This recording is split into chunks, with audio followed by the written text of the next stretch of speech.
Hello and welcome to this week's edition of Politics Today, and in this programme we'll be discussing Michael Gove's new definition of extremism, and we'll ask, will this new definition combat the Islamist threat that poses a threat to our liberty and our democracy? And in this programme today I'm joined by Robert Harris from Voice for Justice UK, together with my good friend Robin Benson. So guys, welcome to the programme. Robert, do you want to give us an update on the very important ministry that you're involved in defending our Christian freedoms in this country and where it really matters at the heart of our democracy in Parliament? Certainly. Well, Voice for Justice UK had a questionnaire. Over 1,500 people responded. It's called Freedom in Faith, and it was asking people what their experiences are about their faith in the workplace, online, in all sorts of contexts. The results are being analysed, and there will be a report with the findings published next month in April. Also, the Commission of Inquiry into Discrimination Against Christians is continuing to hear evidence from witnesses, Christians who say they have been discriminated on account of their faith. We hear evidence in private or in public, depending on what someone's preference is. Next week we have Calvin Robinson giving evidence. Last week we had an Anglican clergyman who was debanked. We have people who are not known as well. Their cases are not known, so you don't have to be well known to actually. And also it's for people who want to just sit in on the hearing. You don't have to be a witness, you can sit in on the hearing. We have an online public gallery. The public is invited to attend. You're not allowed to say anything. It's rather like a court. You can just sit there and observe. So it's everyone potentially can be involved. Excellent, and of course all the details on your website on screen now. Robin, it's great to have you back on the programme. So share your thoughts on the hatred that we've seen on our streets, particularly against Israel, and how Islamic extremists are trying to subvert our liberty and democracy under the banner of the Palestinian cause. Yeah, I think, Simon, everybody was taken aback within a few days of October the 7th and the massacre that happened on that particular occasion. Everyone in the nation that has any interest in what's going on in Israel was just astounded at the vast numbers of people that poured out. But it's the vitriolic hatred that is part and parcel of these anti-Israel, anti-war marches that I think has shocked so many folk in the nation. And I don't think it's necessarily people who support Israel. I mean, a high proportion of them feel that way, but it is a more widespread reaction when we see, again, the shouting, the antagonism, the banners, the flags, the placards, all of this wrapped together, and hundreds of thousands of people pouring onto the street to make these protests in such a hate-filled way. And there is the sense that there's a sense that it's gone out of control. It's not that the protests are really out of control, but it's the fact that the government and the security forces, the police, don't seem able to do anything to combat the hatred that is part and parcel of these protests. Absolutely, and we've seen that very recently Michael Gove, Minister for Communities, has proposed a new definition of extremism, and essentially this is what it is. It describes extremism as the promotion or the advancement of an ideology based on violence, hatred or intolerance that aims to negate or destroy the fundamental rights and freedoms of others, or to undermine, overturn or replace the UK system of liberal parliamentary democracy and democratic rights.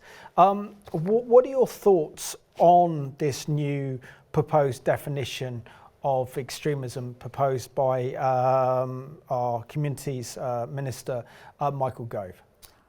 I think perhaps right at the start we need to think about the context of what this definition is. So it's not law, it's not criminal law, it's not law at all, it's guidance. And one of the rules of thumb when it comes to guidance is that those who are meant to be following the guidance are not mandated to follow the letter of the guidance. They need to have a compelling reason to depart from it, but it's certainly guidance and it carries weight in that regard. This was put together in response to the October 7th attacks. Michael Gove has been very open about what drove him to come out with this at this particular point in time. And it's designed to be more tighter and narrower and precise in the definition of what extremism is, or what the government understands it to be, compared to the 2011 Prevent Strategy definition. That definition, which was considered to be far more broader and some would say vaguer, spoke about being in active opposition to British fundamental values, which are respect for the rule of law, respect for democracy, individual liberty, mutual tolerance and respect of different faiths and beliefs, or in some documents of people who have different faiths and beliefs. So now there's a shift from action or potential action to ideology and the promotion of that ideology.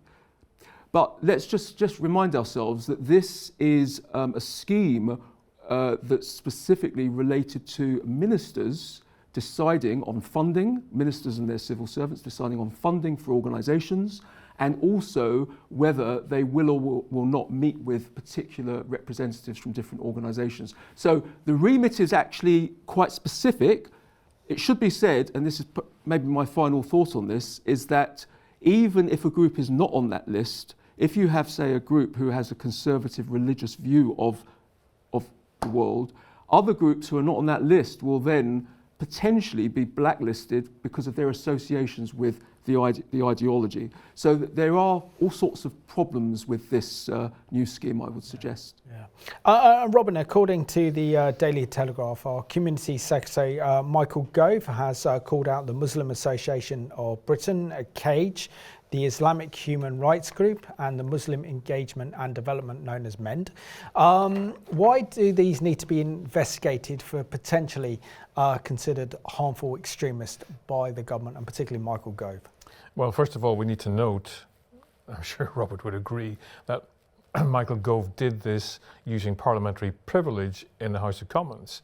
And it's clear from the way that these groups have reacted that if he dares to do it in public away from the House of Commons, they will come down on him with legal actions like a ton of bricks. So whether he ever repeats it beyond the Commons, we wait and see. There's that factor. And of course, two of these organisations have immediately thrown up the Islamophobia problem. You know, they're crying foul on that basis. But Michael Gove and the government itself and some of the civil servants have in the past queried the Muslim Council of Britain on some of its actions, some of its statements, that it has never retracted, that it's never apologised for. The same with MEND, this other group who objected to the government labelling Hizb ut-Tahrir as a terrorist organisation, which everybody else fully recognizes. Again, the Islamophobia excuse was brought up. So we have these Muslim organizations. There are a couple of right-wing organizations that were also named by Michael Gove in Parliament, which have not hardly been mentioned at all in the press as far as I can see. So we have the situation, A, where he did something in Parliament that he probably can't do publicly. So how far is he actually prepared to push this? And B, you have organizations that are just waiting for the first instance for this to be applied to them, and then they're going to take it to the courts. So even though the comments that Robert has made about how the civil service may and ministers may or not apply it, I think we're going to see a lot of case law precedents set before actually any of this can be put into practice. And one further thing is, Lord Carlisle, who I think is probably recognized as one of the main experts when it comes to government terrorist legislation, has come out, and amongst many others, but he in particular, because of his expertise, has come out and said it's not necessary. That the definition that already exists and the legislation that already exists are more than enough if the government and the police in particular would actually impose the laws that are already in existence. So, I have to, being a cynic, I'm sorry, but being a cynic, I think, well, the Conservatives are alienated, a high percentage of their voters. Is this another ploy to try and win some of those voters back before the next general election? We shall see. But this is far from settled as far as what this can actually do to restrain the things that have been concerning us the most. Yeah, thank you, Robin. And Robert, share with us what was wrong with the old definition of extremism that was under the government's Prevent programme, and why the government feels it needs a new definition of extremism at this time, and will it address the threat posed by radical Islamists who want to subvert our democracy and our freedom? Well, that's an interesting thing, because this, as I say, is not law, it's guidance, and its application is only meetings with ministers or government funding. So it's important that they're actually addressing that if it's applied properly. But you know, this has come in for a lot of criticism. People on the right and the left and everyone in between has found problems with this guidance. So you've got, for instance, Jonathan Hall, who is King's Counsellor. He is the government's independent reviewer of terrorism legislation.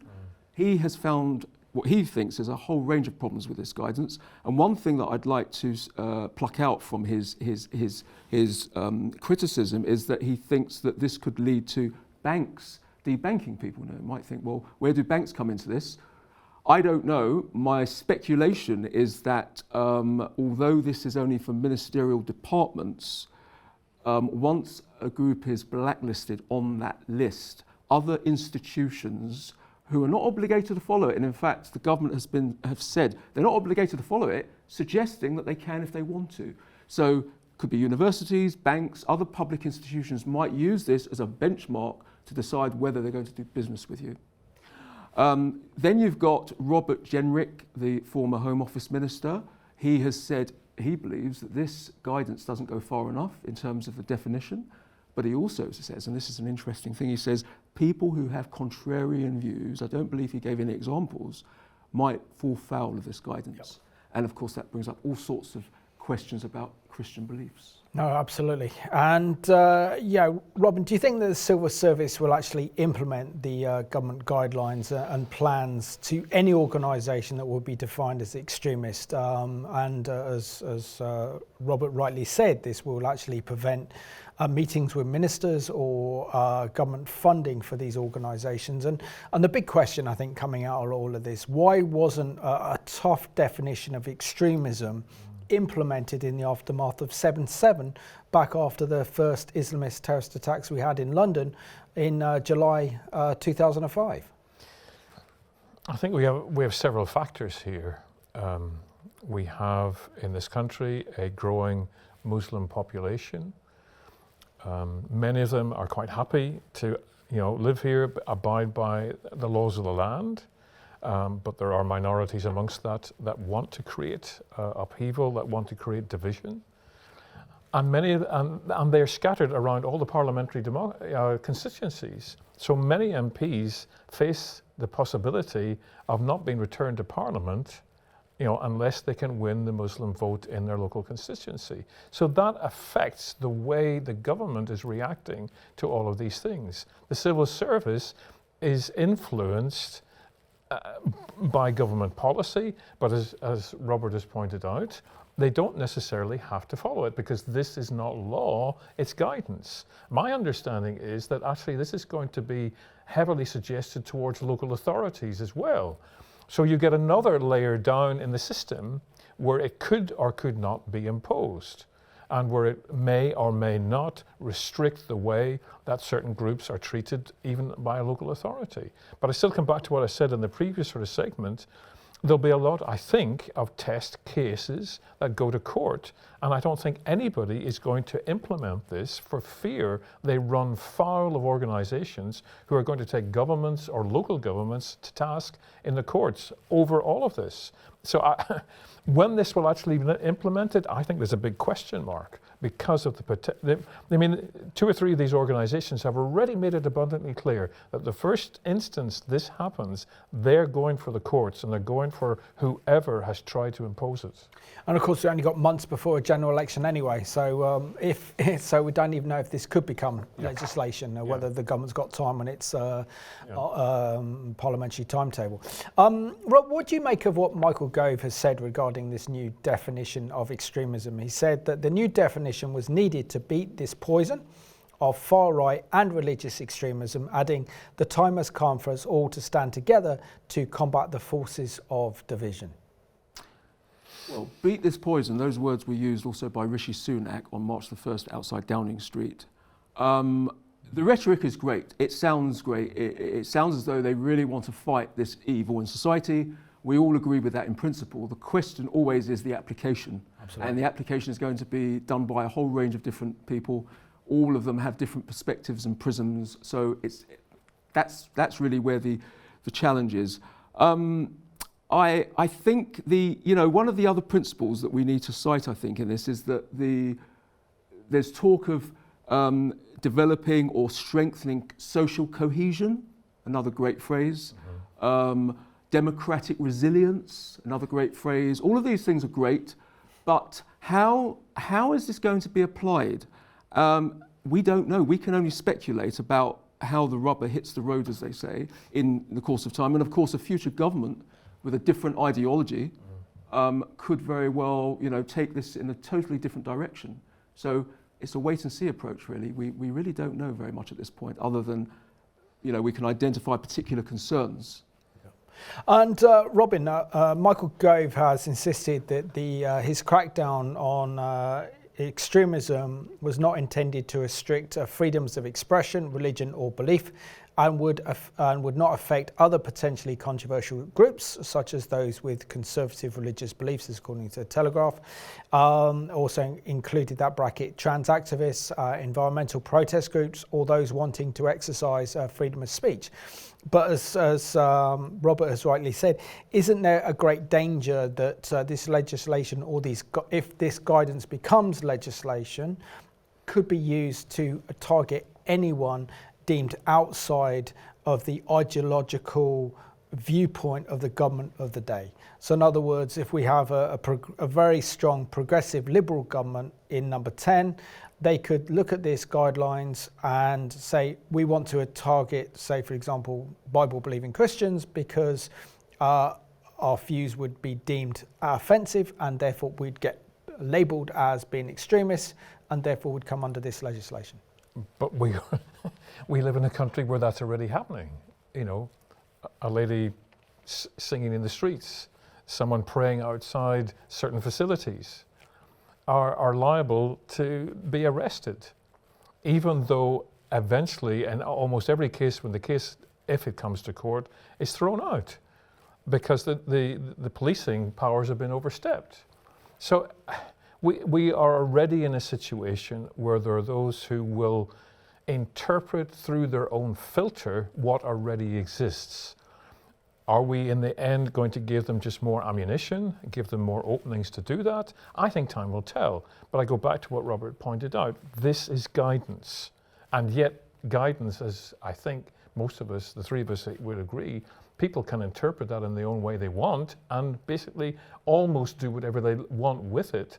Even if it does end up in the courts and gets thrown out, someone's reputation, someone's life could be totally destroyed in that process. So if it goes to law, then I think we really should be concerned. But at the minute, I think it's a wait and see situation. But we don't let those who are in authority, who are considering this, off the hook. We make them aware of the fact, whatever means we can, that care needs to be taken in how this is thought through and how it actually works itself out through the system. Yeah. And Robert, isn't the problem with this working definition of extremism and these government guidelines is that unless there's the political will to implement them and actually deal with the real radical Islamist threat that poses a threat to our democracy and our very liberty, and as a threat to our parliamentary democracy, then these guidelines are not worth the paper they're written on. And isn't there also a danger that what we've seen with the kind of government's Prevent scheme, which was designed to counter the Islamist terrorist threat, particularly around 2011, is that legislation is now being used to target Christians because the government and the local authorities are afraid of being labelled Islamophobic or racist. So therefore they've had to widen the net to include so-called Christian extremists within this category? This brings up lots of worrying issues for conservative-minded Christians, lowercase conservative-minded Christians. So take the example of same-sex marriage. People who believe in the Bible will say that marriage is only ever between a man and a woman. Okay, we recognise that the state has created this option for people, who are two men or two women, but it's not essentially true marriage. Now, if you look at the wording of the definition, part of the definition is very concerning in this regard. It says that those who negate or destroy the fundamental rights and freedoms of others. Okay, if you say, I believe marriage is only for one man and one woman, the other sorts of marriage legally is not real marriage, okay, you're not destroying it for them because they've got the option of going ahead and doing that, but you are negating, or it can be argued that you're negating. Negating means to not recognise the existence of something or the truth of something as it's understood by the other person. So you can be arguably negating their fundamental right. Gender transition. If you say that you're either male or female, and yes, there are people who have gender dysphoria, they sincerely believe that they are the opposite sex, you recognise that there's that belief and there's that experience, but you believe that that person cannot actually change their sex, even though the law creates that option for gender reassignment. Is that another example of negating the fundamental rights and freedoms of others? I suspect that there are those of a liberal persuasion who will interpret it in that way. And Robin, what do you make of the response of the mainstream Muslim organisations to this proposed guideline on extremism? And how long can they hide behind the veneer of Islamophobia in order for the government to get tough on really the incitement to hatred and the influence of the Muslim Brotherhood, which is like the godfather of modern international Islamist terrorism? I think that they can hide behind that label for as long as they want, because I think, Robert may disagree, but I think our government, our society has swallowed that mislabel hook, line and sinker. And we have, unless we had a government that is really prepared to say, we're not listening to that word anymore, we are just going to ignore it. And I can't see any government of any colour, any shade, any opinion in the UK at the present time that would be willing to go down that route. So we're stuck with it, and we're stuck with the consequences of the Muslim community, or some in the Muslim community, bringing that up every time there is a challenge to their desire to be taken more notice of and even bring dominance, particularly in the areas where there are high density population of Muslims living. We are stuck with it. Firstly, we have to really classify that to show hatred towards any other group of people is completely wrong. To cause violence against another group of people is completely wrong. But the difference is this failure to connect Islamic extremism and terrorism with the religion itself, as if it's some sort of separate component to the theology of Islam, is the part of the problem that our Western governments are failing to recognise or tackle or deal with. So they're never going to deal with it until they deal with the theology. And you have to wonder then who on earth is advising them so that they do understand the components that you've just listed, Simon. And it seems whatever advice they are getting, either they're deliberately ignoring or they're ploughing ahead with a certain agenda that is going to affect the rest of us in the nation long term, even more than it's affecting us already. Yeah. And Robert, I'd just like to know what do you think of Justin Welby, our Archbishop's response to the government's proposed definition of extremism? He said this, that the new definition being proposed not only overtly threatens freedom of speech, but also the right to worship and peaceful protest, things that have been hard won and from the fabric of a civilized society. Certainly it risks disproportionately targeting Muslim communities who are already experiencing rising levels of hate. Nothing to do with the rise of pandemic of Jew hatred, the threats being posed against the Jewish community, threats to parliamentarians who speak up for Israel. What kind of planet is the Archbishop on? And is he a mouthpiece for these Islamic extremists? Because from that statement, he doesn't recognise the problem.